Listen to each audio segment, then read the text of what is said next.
Hey everybody, how's it going? So there is a post that's been circulating around as a post that I supposedly deleted because I wanted certain information to be hidden from people. And I want to go over that post today because it's a question that many people are going to have, and I'd like to be able to link to one video that goes over everything related to that post and that kind of explains how we do business. So this came up in a thread about the Postal Service that was in response to a video that I did where a post office supervisor lost about $1,800 worth of packages and then hung up on us about it when we called him on it. Now, in this thread, something completely unrelated came up. I'm only going to be able to show you quotes from the individual's post because that person deleted all their posts, unfortunately. So let's just read some of it. It says, "Meanwhile, nobody seems worried about the fact that he, meaning me, is perfectly happy to install non-quality controlled, illegally manufactured, or possibly stolen batteries into people's laptops, presumably without telling the customer. I said citation needed for lack of quality control, and a definite citation needed for stolen." Now, he deleted the follow-up post where he said, this is the post where you said that, and I have a screenshot of it. So let me just go back to the screenshot, though. So this screenshot of the post that I had made said, "A lot of the times companies will try out 10 or 20 different factories before going to a final one for production. Many will spend hundreds of thousands tooling them to make a part only to lose a bid or have a contract end early. They have two choices: consider it a failed investment, or produce that exact part to the original specification and sell it to Americans who have no choice, as the OEM won't sell them the part anyway for any amount of money.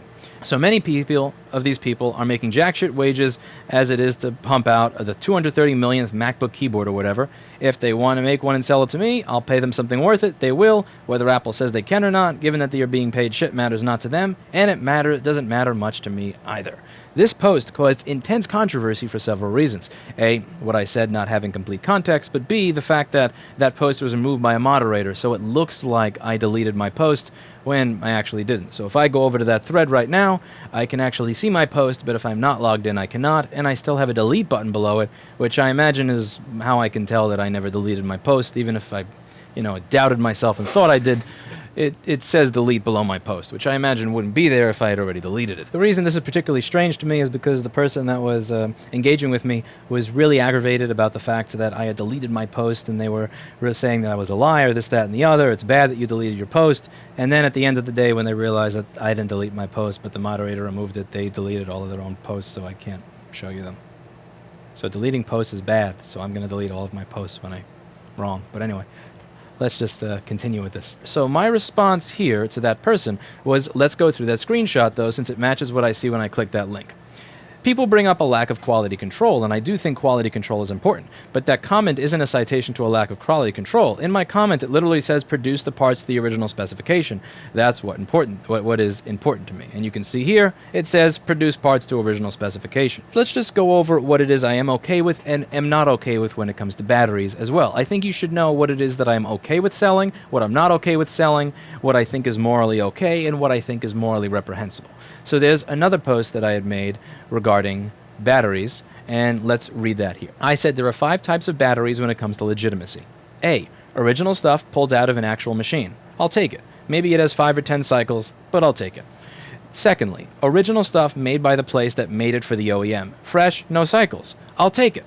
C, aftermarket stuff that's high quality that someone puts an Apple logo on. Wrong, bullshit, I frown upon it, and I will point it out at the expense of burning bridges in my own field, several of which are gone, and I'll get to that later.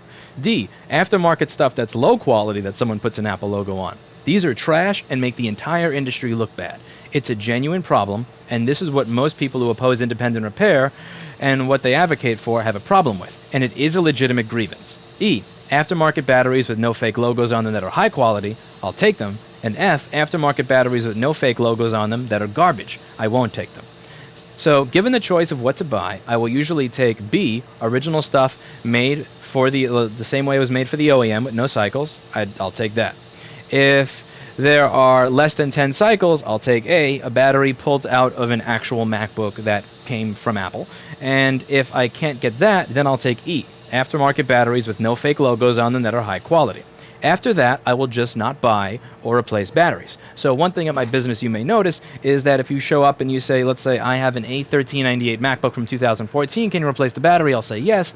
If you say I have an A1297 from 2010, can you replace the battery? I will often say no. The reason I'll say yes to the former, but no to the latter, is that for the former, I can get a good battery sourced from either one of those three, whereas for the latter, I can only buy batteries that are complete and utter trash, that I can't warranty, so I don't do it.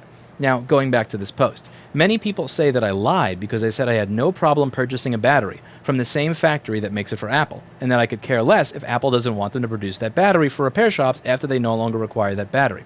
Batteries from A, B, or E are fine with me, good for the industry, good for consumers, and I have no moral quandary with them. Batteries that are fakes, where they put an Apple logo on something that was not made at all to original specifications, or low quality, or just even if it doesn't have a logo on it, batteries that are garbage, I think make everybody look bad and are morally and ethically repugnant and have no place in a proper repair business. Ideally, I'd be getting my stuff from a place that Apple suggests I buy from. The sky would sooner fall, I imagine, than that ideal coming to fruition. Now, this was not a lie. It's a point I've been making on live streams, on my channel, and to inquiring customers over the phone for over 5 years. People who were taken aback by this statement were people who do not watch what I produce, so they have a conception in their head, and when what I say differed, they assumed I had been lying. It's like saying somebody has been lying about their hair color when you find out they weren't a natural blonde, even though their Instagram had 5 years of them as a brunette, and then shows them saying, look, I dyed my hair blonde. This is continuing from the post. I said, I think people don't recognize shades of gray within the situation on each side. And it is very, very easy to ignore them when you see someone you hate or that riles you up talking on the screen. It's difficult for repair shops to understand people's concerns from our Apple when it comes to genuine products while busy working against a company that wants to put them out of business. It's also difficult for people from our Apple to do more than say, aha, gotcha, in response to someone speaking poorly about a company that makes products they love when they see anything that could be a gotcha moment, even if it isn't real. To be clear, no, Tim Cook doesn't message me on Skype and say, hey bro, I heard you needed some parts. What can I send you? I don't get my parts from Tim Cook. I can't get my parts from Tim Cook. So just in case anybody hasn't been watching, hasn't been paying attention, or hasn't been listening for the past 7 years on YouTube, or 10 years that I've been in business, Tim Cook does not sell me batteries. I don't go to apple.com to buy my parts because I can't do that. I go and do my best to find parts that are as good as humanly possible from the vendors that I work with. There are many vendors that will message me and say, do you want to buy X, Y, and Z? And I'll say something like, what controller do you use in that battery manager? What type of, what do you use, this, that, and the other? And if they answer me improperly, I'll know that they're selling me bullshit. Or I'll buy a sample and I'll see what they send me. Are you sending me something with an Atmel controller or some piece of rubbish junk? Or are you selling me something with the original Texas Instruments controller? If there is no one with the original Texas Instruments controller available, is that because it's really old and no longer produced? If you're selling me something that doesn't have the original controller, are you still putting an Apple logo on it? These are all questions that I have from my vendors, and I have a system that I go through so that I'm constantly buying good batteries. I don't want to buy the stuff that you can get on Amazon or eBay as cheap as it gets, because most of those are complete and utter rubbish and trash. This is the part where people in independent repair should be able to reach over to the people on r/Apple and understand where they're coming from. They don't like the fact that when you go on eBay or Amazon, 90% of the batteries that you're able to buy are rubbish and trash. It's a point that I don't like as well, because that means that it's more difficult for me to get batteries. I'd much rather just be able to Amazon Prime over stuff that's really good, so I don't have to deal with international vendors, I don't have to deal with customs, and I don't have to deal with all this rubbish scandal nonsense, but I can't. My site is set on it for something like at least 7 years now that I am proud to not be Apple authorized. Now, when it comes to screen replacements, I would advertise that I'm using often one of the same model numbers that went into your machine. Like if your machine had B154PW01, I'm not going to put in a B154PW02. Or if it had an LP133WP1, you're going to get an LP133WP1. But I never use the word authorized to describe any of the parts that I sell. And my website, again, this is why I find this so silly, has said in large letters for almost 10 years, proud to not be Apple authorized. Here's why I'm happy to not be Apple authorized. I would have there was some revisions of my website that had a circle with an X through Apple authorized. It couldn't be more obvious to anybody who's been paying attention that I don't advertise using Apple authorized parts. I don't advertise myself as Apple authorized, and I don't wish to ever be conflated with somebody that is authorized. Authorized to me is a stigma. I don't see being authorized or certified in this particular industry as a badge of honor. If anything, I almost see it as a slur, and it's not something I would ever want my business to be associated with for reasons that you can listen to in this video. You don't have to listen to me. You can simply listen to what the Apple authorized and certified centers tell me when I'm pretending to be a customer calling in about repairs say, to understand why it is that I would never, ever wish to be conflated with a place that is authorized or certified. Another point that I had made over here, I said I contend that if a factory is not authorized to make a battery, that still does not make it illegal to make a battery. I do draw a line when it is being made by an entirely different organization that then puts an Apple logo on the product proudly when the factory that made it is producing something else entirely. It is something I have called out and criticized journalists for covering up, which has burned bridges for me in the right to repair community, as well as with said journalists, but it is worth it to get to the truth. Here I am referring to a video that I did regarding the Henrik Husby case. Right soon after I got access to the court documents, that was where I was able to see that Apple logos appear to be on a product that was not manufactured by Apple or manufactured to the same specifications, and that is something that I had an issue with. I did not have all the information prior to the case. Once I got the information, I went over it. And once I got that information, I sent it to the journalist that had been covering that case on a regular basis, and he just went radio silent. Somebody that was really interested in hearing from me, really interested in writing about me, that had included me in many of his articles. The moment something was posted that didn't go with the narrative that he had been going for, I just no longer exist. And I did go over that, and I did go, politely kind of throw him under a bus there for not releasing information on the case that may change people's opinion of that case and may change people's opinion of the company handling it. I am interested in getting to the truth, and it's interesting. I've had a lot less reporters reach out to me regarding right to repair issues ever since I made that video. Funny coincidence there. I'm not going to be spoon-feeding them stuff that just suits whatever narrative they had already chosen prior to writing their article. I am interested in discussing the truth. Let's get to the part that really bothered the Victorian sensibilities of a lot of people that said, how dare you buy a battery that Apple does not want you to buy? Let's just go back to that point from that post where I said that if a factory that was making them for Apple is okay with making them for me, and I'm willing to pay for them, that I'm okay with that free market transaction. And if they're getting paid jack shit by Apple, and that jack shit that they get paid by Apple causes them to not have that sense of loyalty that when Apple requests exclusivity that they actually get it, I'm okay with that. And dare I say it, Apple, that's a you problem. That's not a me problem, that's a you problem. You want exclusivity from a factory. You don't pay that factory enough that you get the exclusivity. That factory decides that they are willing, after having paid for all the parts and everything that they need and all the tooling and all the chips and all the cells, that they're willing to then create a battery for me. That's a you problem. That's a you jealousy issue. That's a you problem. You don't want anybody else having access to any of these parts but you. That's your jealousy. It's on you to deal with it, not me. If you want to be a control freak, that's a you problem. If you want to act like a jealous ex, then again, that is a you problem, not a me problem. So this is something that I've talked about a lot when it comes to employees. One of the things that really pisses me off in this business is when a repair shop owner doesn't pay their employee a living wage, but then simultaneously gets pissed off at that employee for having a side business. If you are a repair shop owner and you want to pay your employee $7, $8, or $9 an hour, I'm not even saying that I'm mad at you for it. I'm not saying you shouldn't be able to do it. However, where I do draw the line is when that repair shop owner will pay their employee $8 or $9 an hour, but then get pissed off at that employee for having a Craigslist ad or an eBay ad saying that they will do repairs in their bedroom on the side. What that employee does on their own time, with their own parts and their own money, is none of that repair shop owner's fucking business. And it really bothers me when a repair shop owner will expect exclusivity from their employee while not paying them enough to earn that exclusivity, and then simultaneously get pissed off at the free market transactions that employee then makes with other customers because they're just jealous or aggravated or irritated that they're doing work for anybody else. If you want that employee to be exclusive to you and he's not exclusive to you, repair shop owner, that's a you problem. The same way that with Apple, when they say, we want this factory to only make a battery for us, how dare you sell batteries to Louis so that he can fix devices that we don't want to fix? That's a you problem, Apple.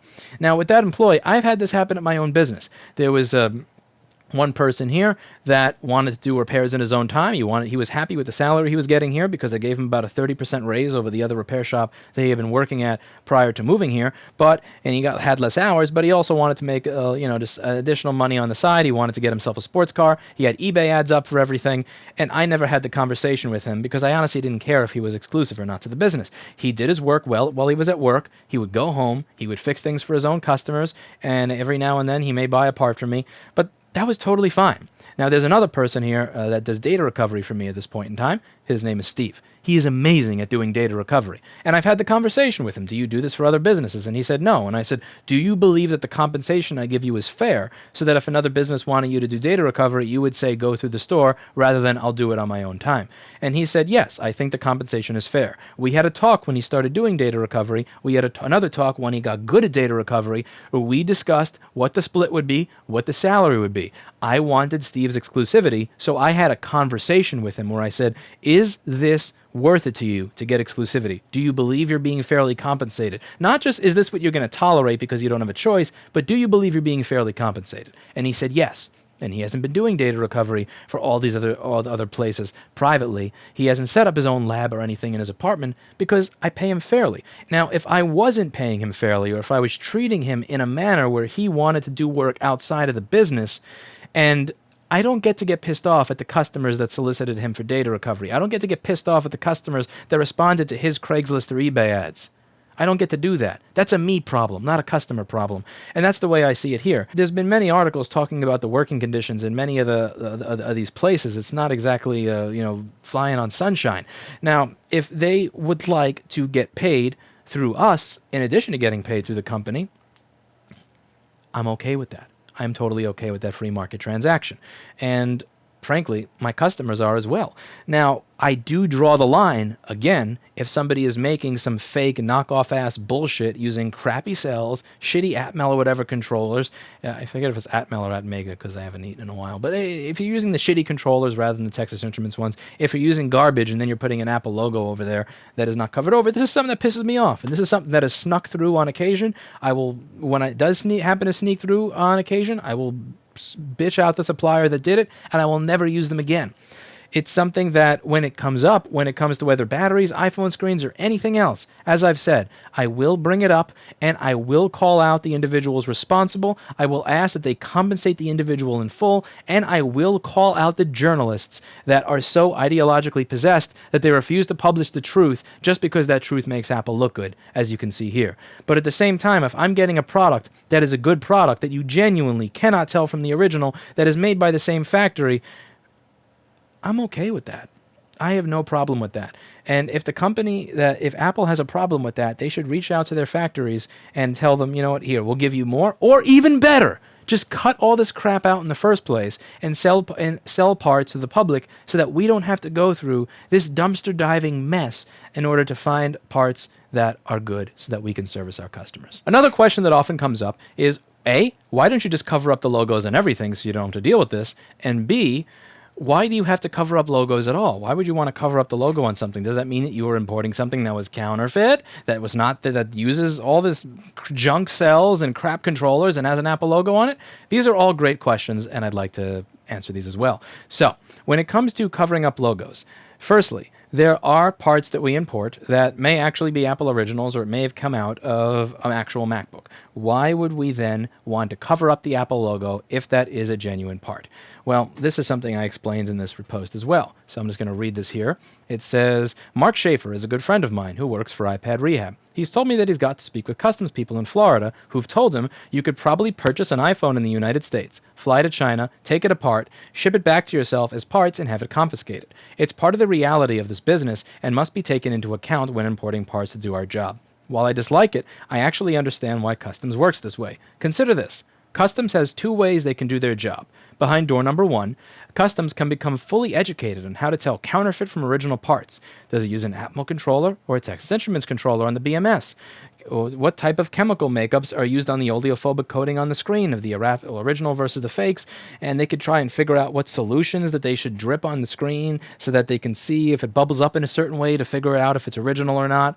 Or Behind door number 2, the customs agent could look at a vendor's list and cross-reference it with the imports. If it has an Apple logo and isn't on the approved vendors list, they assume it's counterfeit and toss it in the bin.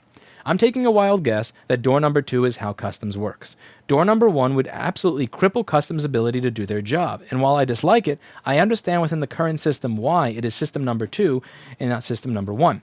Is every customs agent going to be expected to become a complete expert on every single type of part or item there is in every single industry so that they can do detective work on every import to figure out if it's the real deal or not? Hell no. Given the volume of packages processed, if that were the case, something I import this week would likely not make it into the country until 2024.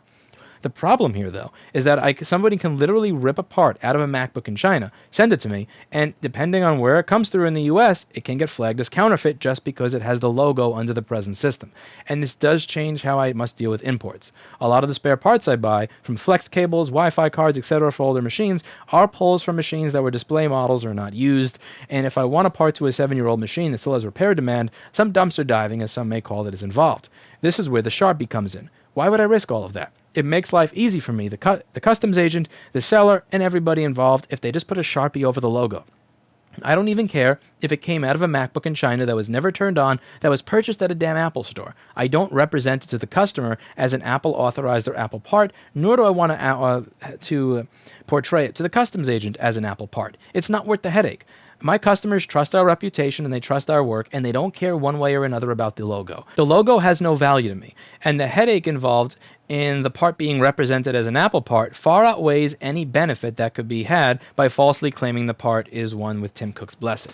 So in this case, as I said, I could buy an iPhone at the Apple store, fly to China, take it apart to bits and pieces, sell those parts back to myself, and depending on where it comes in within the United States, there's a good chance that would actually get flagged as counterfeit because it's being sent to a non-authorized vendor and it has an Apple logo on it. And this is part of the reality of this business. So now other people have said, well, if you're putting Apple Sharpies over the Apple logos, why does it matter?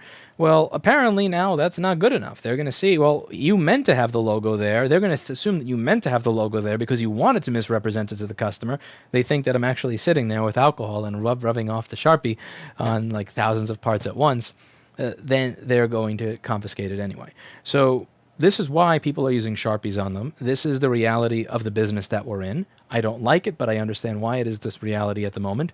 And one of the things I do with my vendors now is it's just, I don't even want to just no Sharpie, no nothing. Just rip logos off of everything. If they tell me, but we took this hard drive cable out of a MacBook, or we took this thing out of an actual MacBook, I don't care. Scratch the logo out if you have to, because it's a liability to me, and it's a liability that I don't want to deal with. Now, the other things here that I think is worth going through is this obsession with the gotcha moment, which is something that, honestly, I'm guilty of as well, especially when it comes to politics, especially in the divisive modern age when it comes to politics. It's really, really difficult to get the full history of an idea, the full history of a conflict, the full history of how a policy has affected people. It's really easy to oversimplify things, and I think that our brain really seeks to oversimplify things along tribal lines. So which side am I on? I'm on this side. Okay, how can I discredit that side? Okay, oh, they said this? Wow, okay, I'm going to ignore everything else that person ever said because I got my gotcha moment. And it's something that I'm most certainly guilty of, and I think many of the people watching this are guilty of as well. It's far too time-consuming and too complicated to engage with what somebody is saying about some sort of complex issue that goes back 5 or 10 or 50 years, or an economic issue that requires reading thousands of pages of books to understand properly.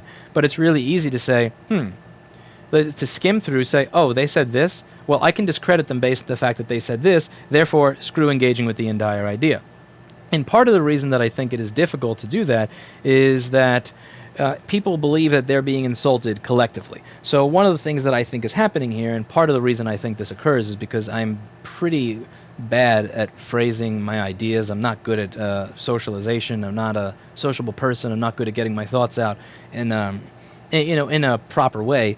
Is people believe that if I say something aggravates me about how Apple creates a product, I say something aggravates me about how Apple treats the end user, or I say that something Apple did aggravates me regarding how they deal with independent repair, there are people that will say, I like Apple, he said something bad about something Apple did, and in their lizard brain, they think that I'm insulting them personally. So now what they want to do is insult me personally. Now, what I would like to do is improve the experience that people have when they purchase these products. At the end of the day, if I had everything that I wanted, what that I believe would result in is a better experience for you, the end user. The product would be designed without as many design flaws. If those design flaws came out, the company would take accountability and responsibility for them rather than explaining why they're not really flaws until there's a class action lawsuit. And if you ever were in a situation where Apple didn't want to help you, many other people would be able to help you as well. Even if you hated me and didn't want to send it to me, somebody out there that does what I do that's less of an asshole about it would be somebody that you could go to and get better service. Now, one of the things that my personal trainer actually pointed out when you read many of the threads, because he every now and then keeps up with stuff on Reddit and YouTube that I do, he pointed out that typically people don't tend to engage with your arguments. They go straight for the jugular in going off on your integrity. So let's say if I were to go to this thread over here that has about this is the one that shows up on Google for me. Louis admits to using parts from a factory in China that wasn't authorized to manufacture the batteries. So one thing that I find interesting is that rather than engage with the views or the arguments or the discussion, what people will do when an idea is being engaged with that they don't like is they'll immediately try to do an end run around it and try to figure out what your incentive is. And then if they believe that your incentive is impure, then they will just throw away the idea. So is this a good idea? Oh wait, you're a social justice warrior. Oh yeah, you can't have a good idea. Or do you have a good idea? Oh, I think you're a white supremacist. Okay, I'm going to ignore everything that you said that may have a good point because I'm going to just attach these labels to you. And it's something that happens in politics on both sides of the aisle, on every side of the aisle, and it's something that I think our brains are just naturally trained to do. If we're engaging with an idea that we don't like or an idea that makes us feel as if our tribe, when you may not even be a part of a tribe to begin with, has been attacked, you then try to start attacking the individual rather than the idea, or you attack the integrity of the individual rather than engaging with the facts or anything that they've presented you. And one thing that you may notice is in these videos, I try to do my best to not lower myself to saying stuff like LOL McFig or any of that nonsensical horse crap that you find on 4chan. I will just stick to facts. When it came to the tariff video, I don't start shitting on people for their politics. I simply say, this is the government's website. Here's where they say that there's no tariff. Here's where there actually is a tariff. Here's how it affects people in our industry.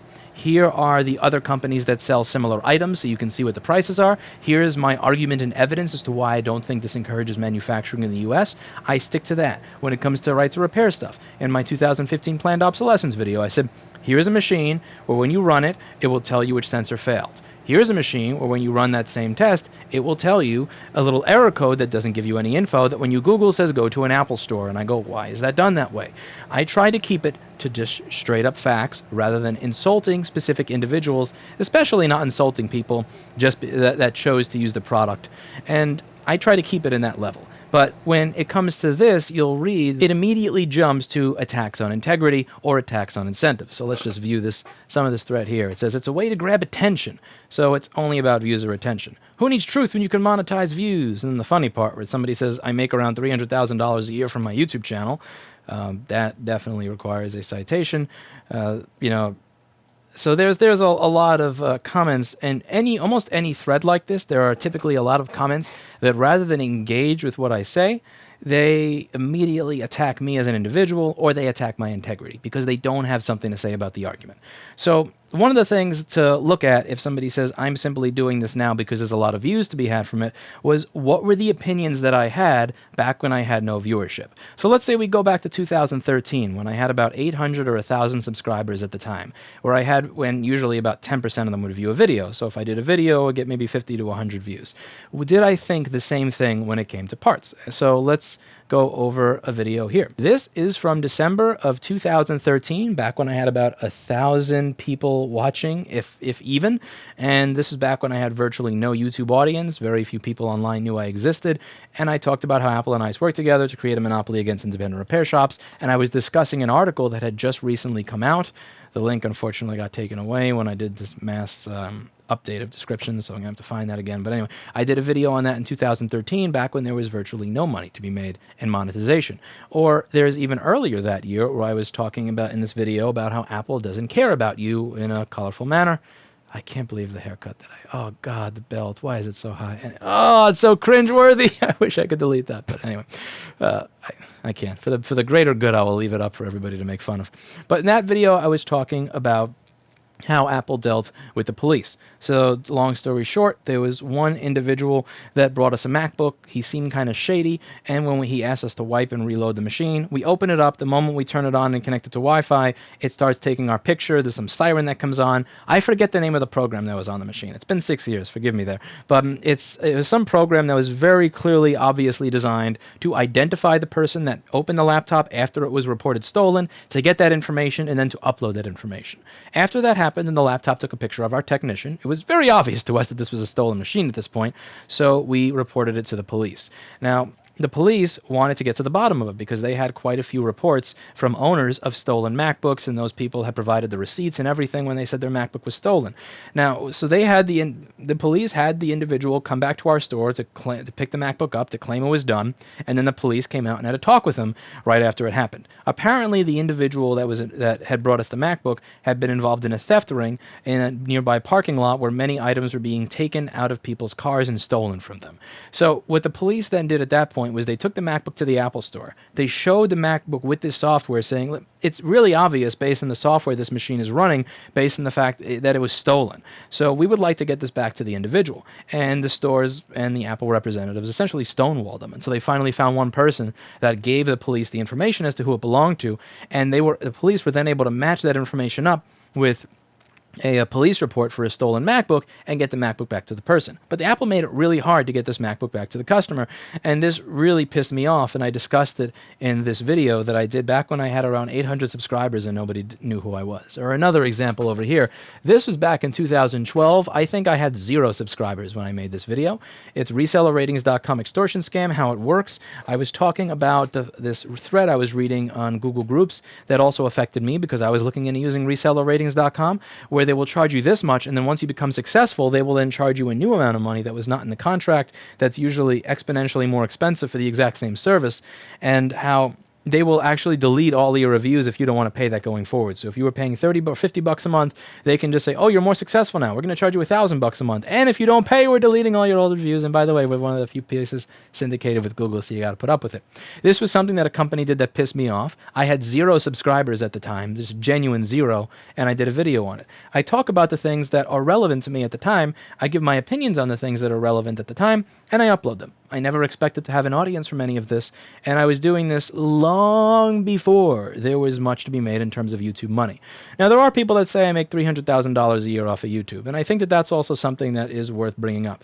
So I didn't actually turn on monetization until around 2014 or 15 because it does take time to build up a YouTube channel. It does take time to build up. So if you look over here, you'll actually get to see how much money I've made off of YouTube in the entire time that I've been on YouTube. So I do consider when I started making videos to be when I started, even if that's not when I turned monetization on, because you got to put time and effort into building up an audience. So if we go back 7 or 8 years, I think it was like 7 or 8 years ago that I was making content for the channel. Let's see what I made over 7 or 8 years on YouTube. Bam, right there, $299,234.09.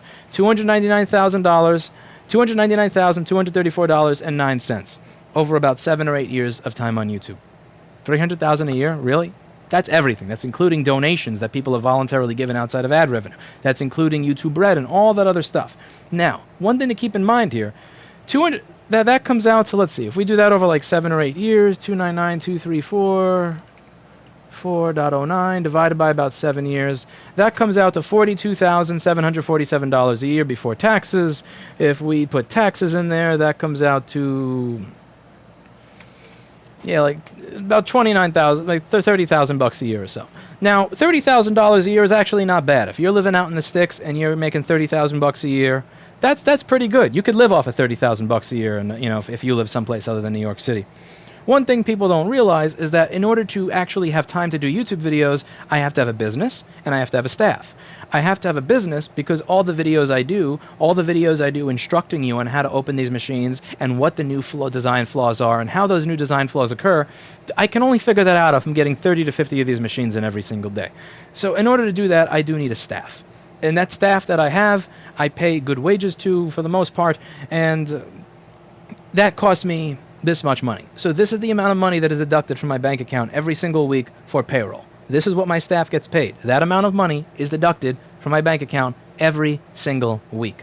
$30,000 a year or $40,000 a year before or after taxes may seem kind of like, wow, that's a lot of money.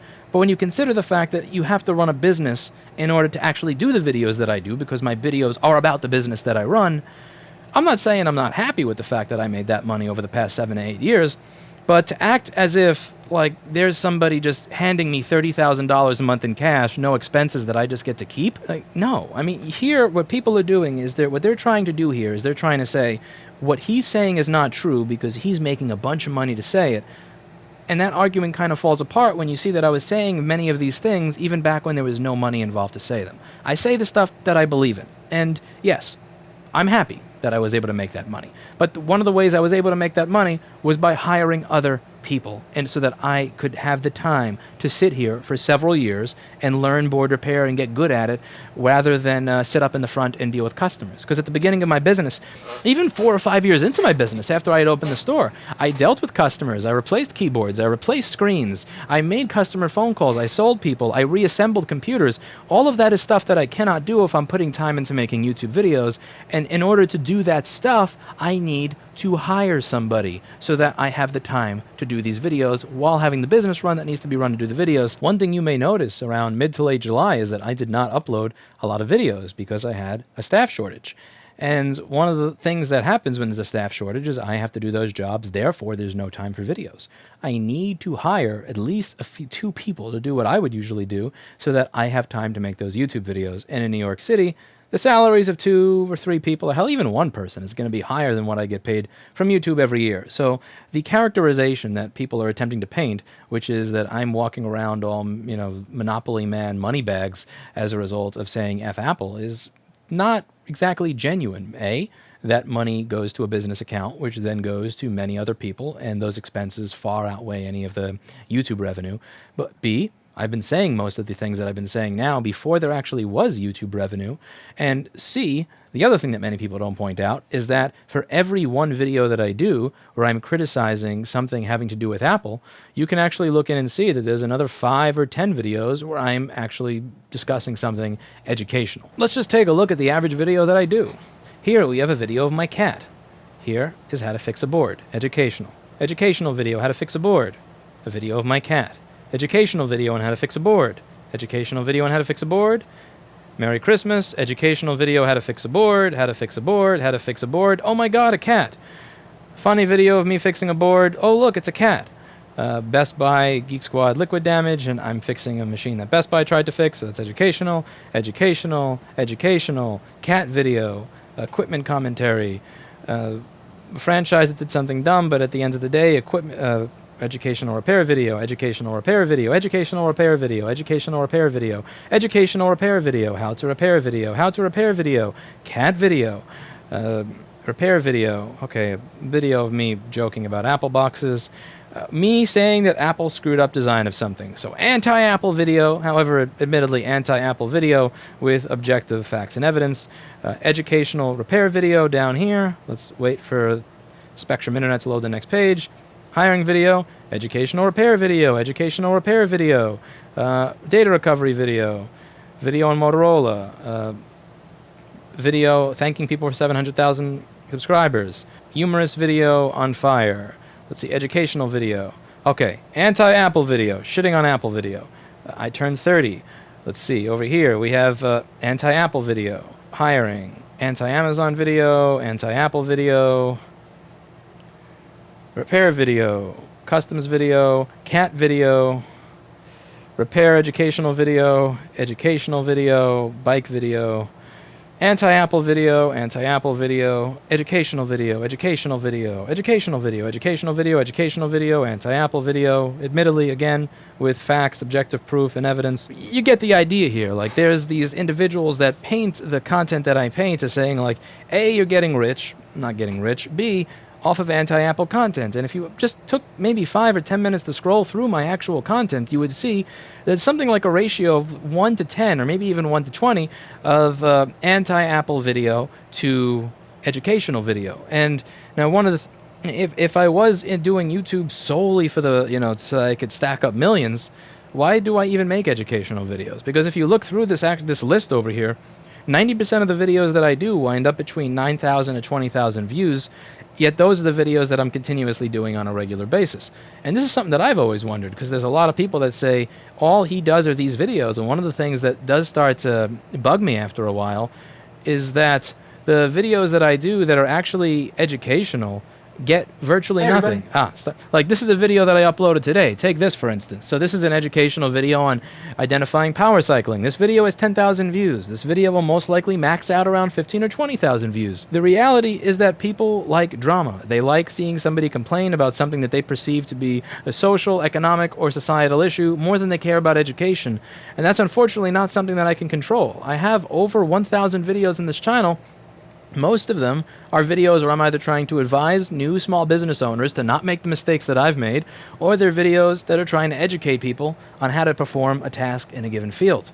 A very small number, as Apple would like to say in their warranty pages, a very small percentage of these videos are actually videos where I complain about something Apple did, and usually when I complain about something Apple did, I'll bring up evidence, arguments, information, rather than it just being a LOL, like LOL MacFact thing like what you would read on 4chan, because I do look down on that type of intellectual laziness. And but that's the thing. I don't, as a YouTube content uploader, I don't get to choose what people link to, nor do I get to choose what people actually watch. And at the end of the day, if somebody's saying you're only making videos for the hate, then one would have to ask the question, why is it that it's 1 out of every 10 videos that's like that rather than 9 out of 10 of them? If the videos that do get the most views are the videos where I'm shitting on Apple for doing something wrong, why don't I do a video shitting on them every single day? Why are there less than 50 videos in this channel doing that rather than all 1,000 of them doing that? But that goes against the argument that's being used to discredit any of the evidence, facts, or arguments that I bring up, that the only reason that I exist or even do anything at all is so that I can get rich off of that anti-Apple sentiment. I would like to get rich off of fixing MacBooks. I'd like to get rich off of U8900s. I'd like to get rich off of teaching other people, and hell, sometimes every now and then when I'm feeling a little naughty inside, I'd like to get rich plowing off JTAG connectors. But the evidence does not seem to suggest that the content here is solely going to be anti-Apple, solely so that I can get rich. But that's the narrative that's pushed, and the reason that narrative gets pushed is because there is an incentive to do it. I don't like what that guy's saying. He makes me feel bad. He said something mean about a company I like, so let me tarnish his reputation and say mean things about him. It's tribal, it's collectivist, and it's bullcrap. The same way that it's bullcrap that the guy at Vice doesn't actually post updates to his article or facts when they come out because he's tribally into the right to repair mindset. And I don't like tribalism. I don't like collectivism. I like thinking. So when you take the amount of money I get off of YouTube, I'm infinitely thankful for the fact that that money was able to come in.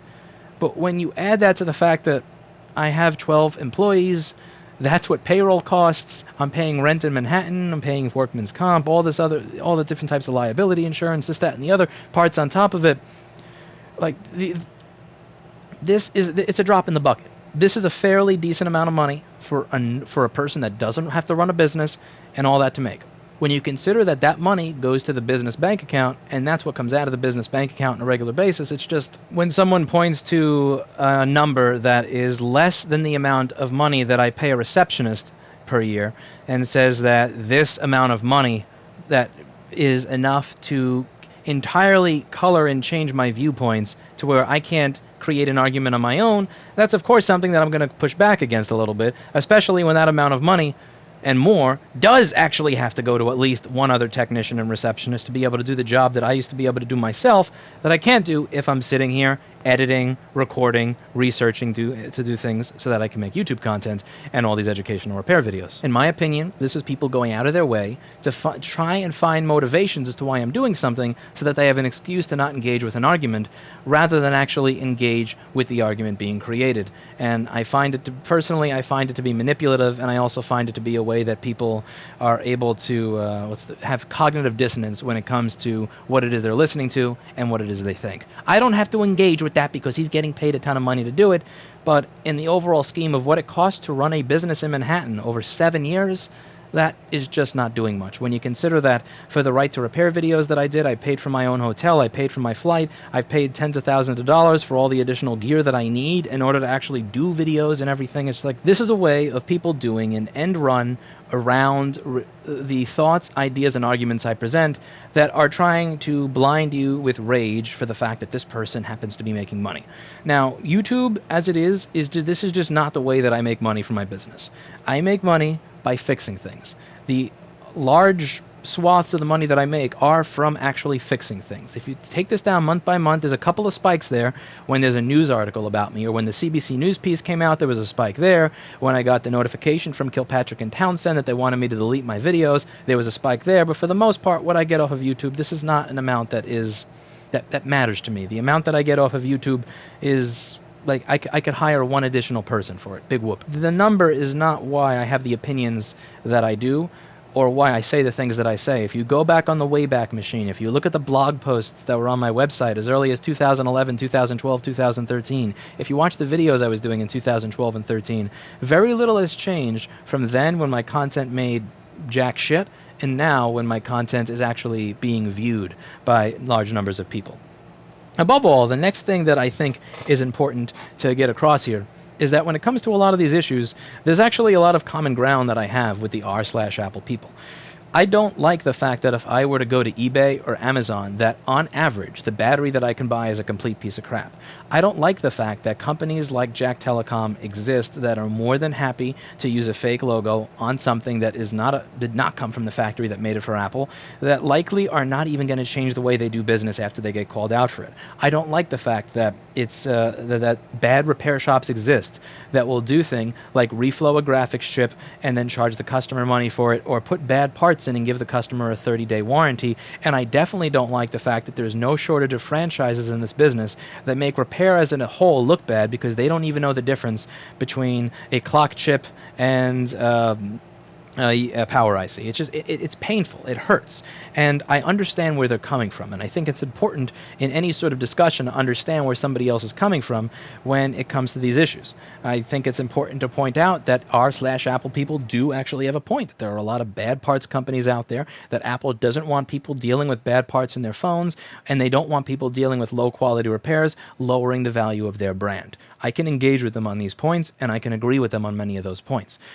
However, there's also areas where I can disagree with them on certain points, where I can disagree and say, it's not going to kill anybody if I get access to an original battery. It's not going to kill anybody if I get access to a schematic or a board view. And hey, every now and then I may actually have something that I'm aggravated at where I actually have a point, because when the things that aggravate me occur, it hurts my ability to help the end user. It hurts my ability to get data back from the end user when people that are moderators on an Apple forum, the forum that's moderated by people making over $90,000 a year to work at Apple, say things like, well, you're better off burning your money than taking it to somebody like Jess or Louis for data recovery.